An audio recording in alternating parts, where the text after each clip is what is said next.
uh, untuk memacu kita. Bahkan kita ini Bapak Saudaraku, kita ini juga nggak bisa durhaka. Karena apa? Karena sudah ada janji, sudah ada firman untuk menegakkan kita supaya kita ini jangan anak durhaka. Jadi kita ini dilahirkan ke dunia ini bukan jadi anak durhaka, bukan jadi anak keras kepala, bukan anak menjadi anak bandel, bukan hanya anak mm, tidak taat kepada Tuhan, tapi kita dilahirkan ke dunia ini untuk taat, untuk memuji, memuliakan nama Tuhan. Jadi di dunia inilah kita diuji, karena dunia ini adalah tempat si iblis, di mana tahun 2000 lalu si iblis sudah dijatuhkan ke dunia ini. Jadi kita numpang di dunia ini, karena ini bukanlah tempat tinggal kita, tapi kita numpang selagi kita ujian di dunia ini. Jadi kita tahu ujian itu tidaklah enak.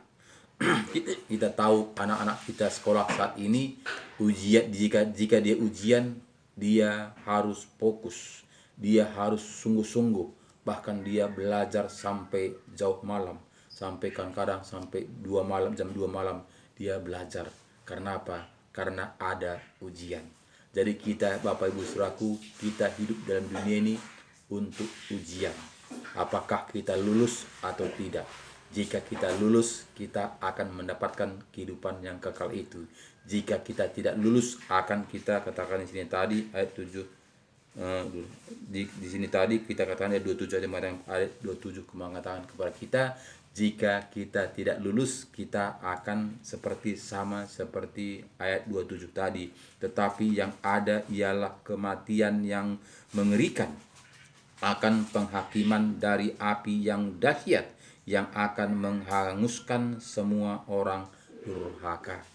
Jadi makanya Bapak Saudaraku, jangan kita mau menjadi anak durhaka, di mana jika kita tidak mau melakukan firman Tuhan, berarti kita katakannya adalah anak durhaka. Jadi kita tahu hukumannya apa, yaitulah api neraka, api yang dahsyat. Jadi Bapak Saudaraku, tidak gampang menjadi anak-anak Tuhan. Kita mengatakan saya ini anak Tuhan, tapi kita masih melakukan kehendak daging kita. Kehendak daging kita itu adalah menyenangkan.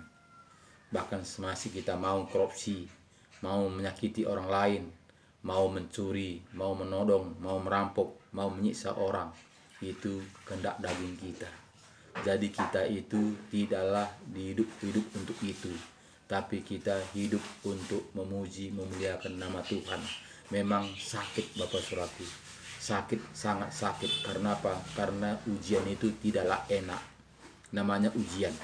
Jadi kita harus tahu bahwa kita ini lahir ke dunia ini untuk ujian, untuk mendapatkan kehidupan yang kekal. Jadi kita harus diuji, apakah kita taat dan setia atau tidak. Jadi tidaklah semua orang-orang Kristen masuk ke dalam surga.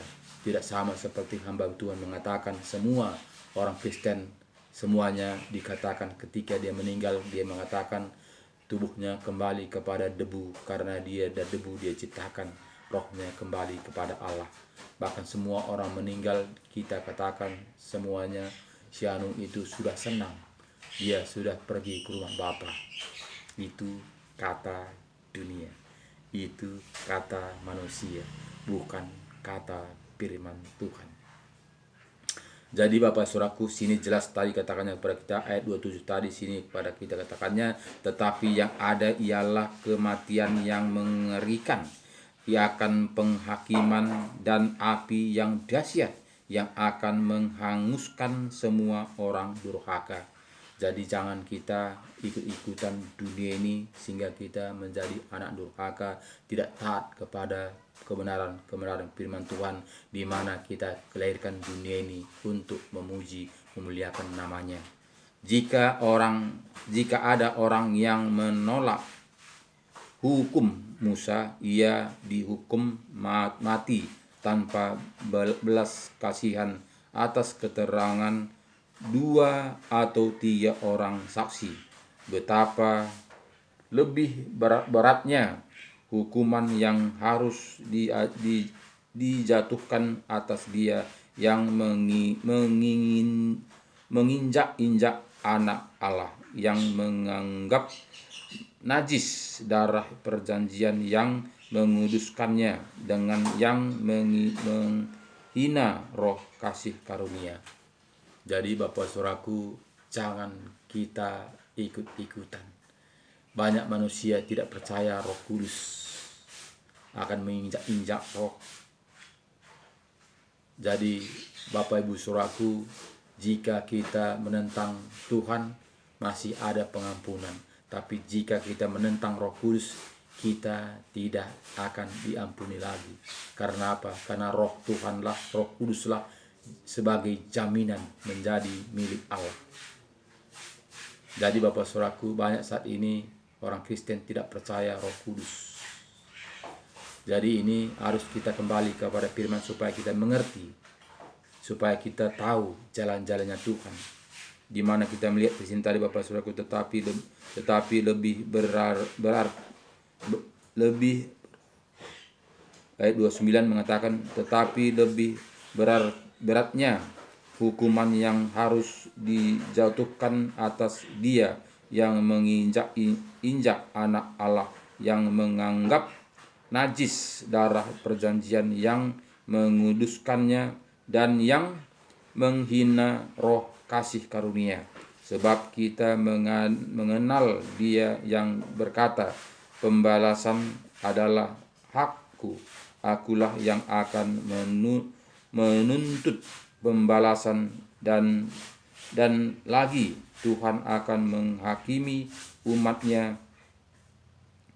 Ngeri benar kalau jatuh ke dalam tangan Allah yang hidup.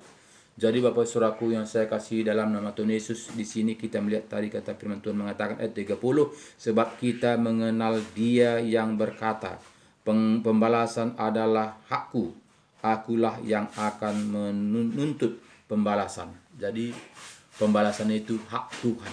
Jadi tidak lagi ada alasan apapun, karena di situ ada CCTV. Sama seperti saat ini banyak CCTV yang tidak kelihatan, sehingga kita akan disorot apapun perbuatan kita, walaupun tidak melihat manusia, tapi CCTV sudah memantau kita. Jadi begitulah kita hidup dalam dunia ini, saudaraku. Jangan kita mengatakan, sini siapapun kita tidak tahu kok, aku sendiri yang tahu.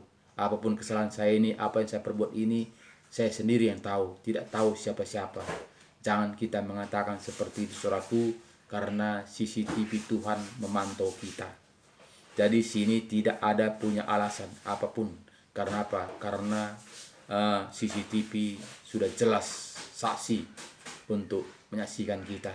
Jadi di sini kita melihat Bapak Saudaraku ayat 30 tadi kepada kita, sebab kita mengenal dia yang berkata, pembalasan adalah hakku, akulah yang akan menuntut pembalasan, dan lagi Tuhan akan menghakimi umatnya. Ngeri benar kalau jatuh ke dalam tangan Allah yang hidup. Ingatlah akan masa yang lalu, sesudah kamu menerima terang, kamu banyak menderita oleh karena kamu bertahan dalam perjuangan yang benar. Jadi Bapak Saudaraku, ingatlah perjuangan kita selagi hidup ini bukanlah enak-enak. Seperti kita bilang tadi, tantangan, masalah, pergumulan, kita akan dihina, diejek, dikatai, diolok. Itu adalah menjadi anak-anak Tuhan. Jadi kita ini Bapak Saudaraku bukan menyenangkan daging, bukan enak-enak. Seperti kata manusia, kamu akan diberkati berlimpah-limpah, kamu akan bersenang-senang. Itu kata manusia, bukan kata kebenaran firman Tuhan. Di sini tadi jelas firman Tuhan mengatakan kepada kita, ayat 31 mengatakan kepada kita tadi, ngeri benar kalau jatuh ke dalam tangan Allah yang hidup.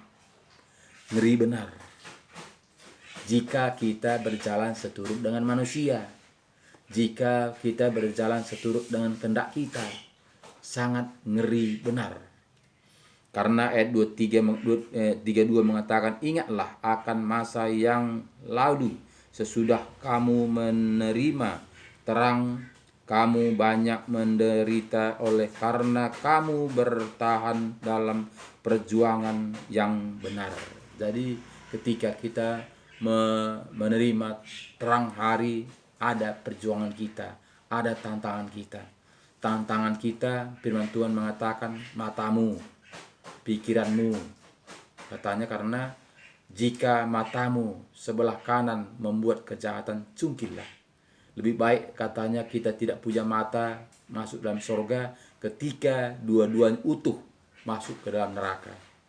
Jika tanganmu membuat kejahatan, ia membuat kamu membawa kamu, gara-gara dia kamu membuat masuk dalam neraka, lebih baik katanya kita tangan kundung masuk ke dalam sorga ketimbang dua-duanya utuh dilemparkan ke api neraka. Jadi Bapak Saudaraku, sangatlah sukar mendapatkan kehidupan yang kekal itu. Bahwa waktu kamu dijadikan tontonan oleh cerceraan dan penderitaan, maupun waktu kamu mengambil bagian dalam penderitaan mereka yang diperlakukan sedemikian, memang kamu telah turut mengambil bagian dalam penderitaan orang-orang hukuman, dan ketika harta kamu dirampas, kamu menerima hal itu dengan sukacita, sebab kamu tahu bahwa kamu memiliki harta yang lebih baik dan yang lebih menetap sifatnya. Jadi kenapa kita mau menderita, disisa, dicerat, dicaci, dicela, diejek orang, dihina orang? Karena upah kita besar di sorga. Jadi kita melihat di sana di ayat 34 tadi mengatakan kepada kita, memang kamu tahu turut mengambil bagian dalam penderitaan orang-orang hukuman, dan ketika harta kamu dirampas, kamu menerima hal itu dengan sukacita, sebab kamu tahu bahwa kamu memiliki harta yang lebih baik dan yang lebih menetap sifatnya. Karena kita sudah melihat, sudah mengimani bahwa harta kita di sorga begitu luar biasa, sehingga kita tidak akan peduli hal-hal dunia ini. Kita tidak akan digoda oleh dunia ini. Kita tidak lagi bisa diombang-ambingkan dunia ini. Tidak lagi tergeser iman percaya kita. Karena apa? Karena kita sudah melihat upah kita begitu besar di sorga.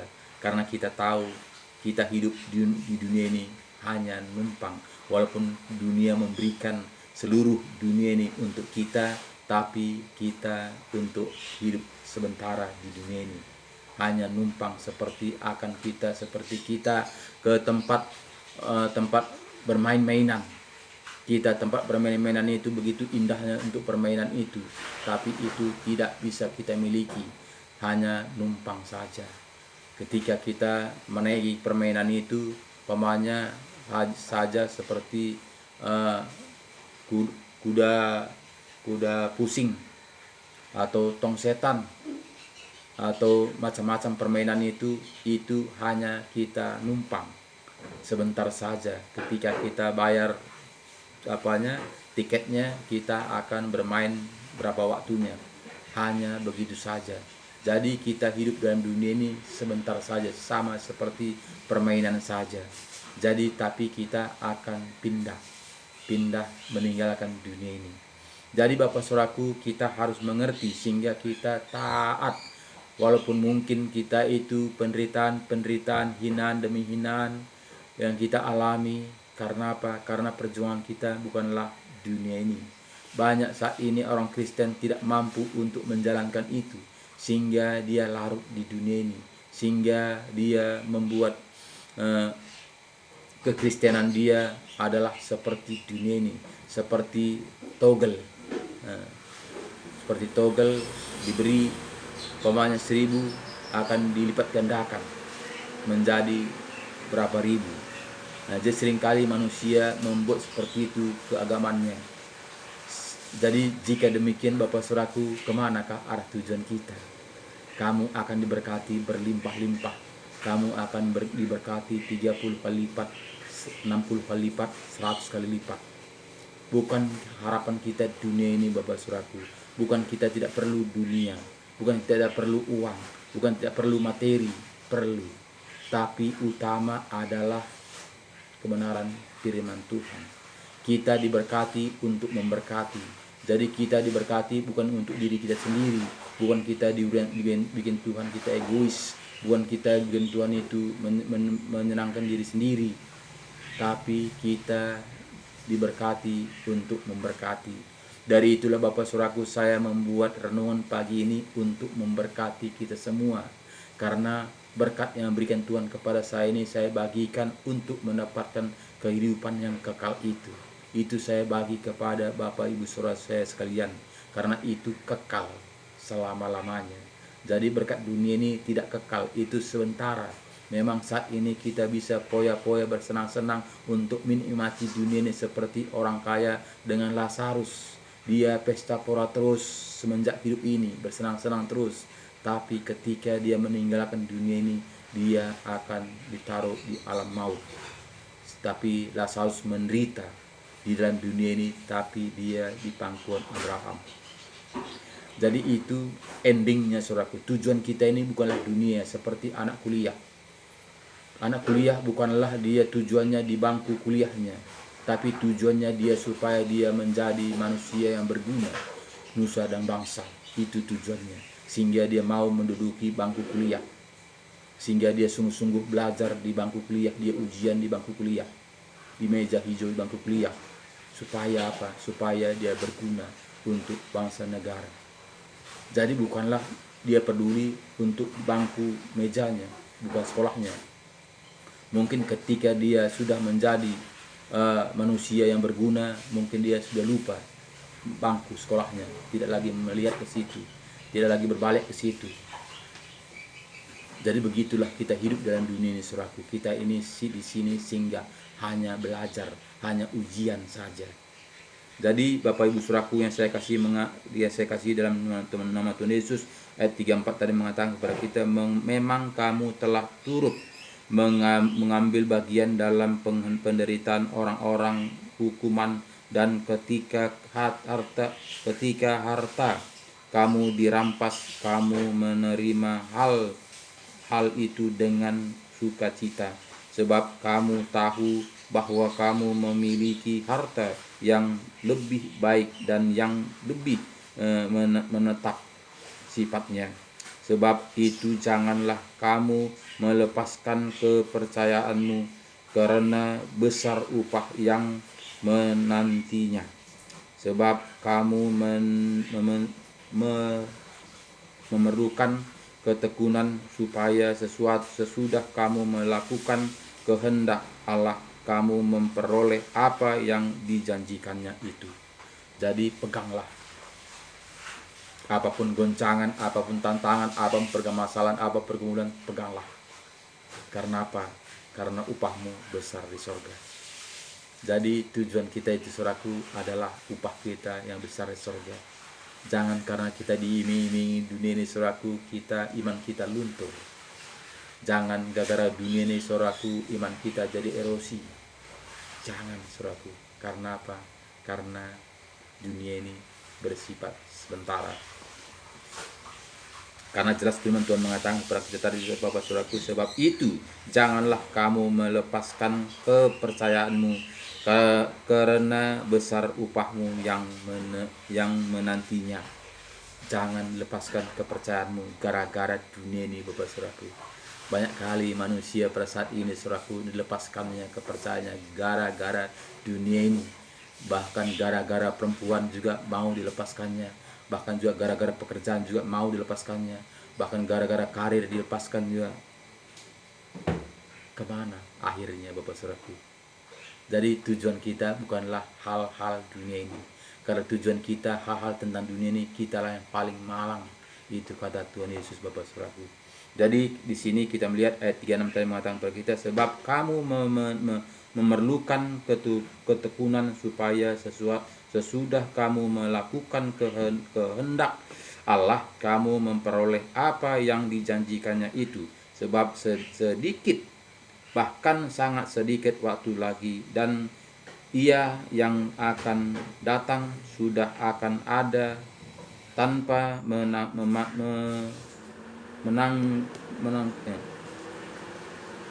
menanggupkan kedatangannya. Tetapi orangku yang benar akan hidup oleh iman. Dan apabila ia mengundurkan diri, maka aku tidak berkenan kepadanya. Tetapi kita bukanlah orang-orang yang mengundurkan diri dan binasa, tetapi orang-orang yang bercahaya dan yang beroleh hidup. Jadi Bapak Saudaraku, kita bukanlah orang-orang yang mengundurkan diri. Mungkin banyak pun tantangan, banyak pun impitan, banyak pun ocehan, banyak pun masalah pergumulan yang kita hadapi, tapi kita tidaklah orang-orang yang mengundurkan diri, tapi kita berpacu terus, mendaki terus sampai ke puncak, sampai tiba saatnya. Jadi Bapak Saudaraku, mendaki itu tidaklah gampang, perlu karoli, perlu tenaga, perlu super fit untuk memacu itu, saudaraku. Jadi tidaklah enak-enak mendapatkan kehidupan yang kekal itu. Karena apa? Karena kita berlomba, karena kita berupaya, karena kita harus gigih. Bapak, Ibu, saudaraku yang saya kasih dalam nama Tuhan Yesus, ini firman kebenaran. Jadi ini bukanlah dari diri saya sendiri, saudaraku, tapi Roh Tuhan yang berkata-kata, sehingga saya akan membacakan firman kebenaran ini untuk kita imani, lakukan, taat dan setia. Karena apa? Karena tanpa kita kembali kepada firman, saudaraku, apa yang kita dapati?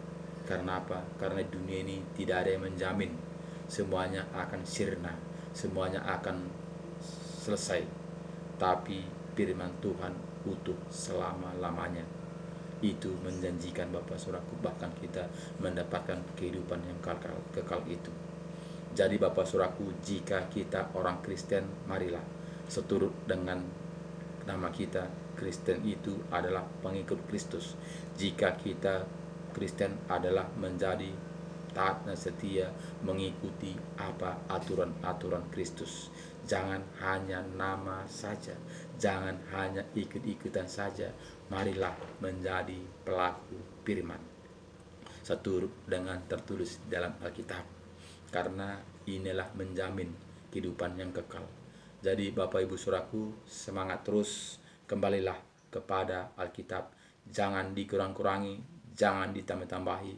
Marilah sungguh-sungguhlah, undanglah Roh Kudus masuk dalam hati kita, supaya kita mengerti jalan-jalannya Tuhan. Terima kasih banyak, semangat terus. Tuhan Yesus memberkati kita. Shalom.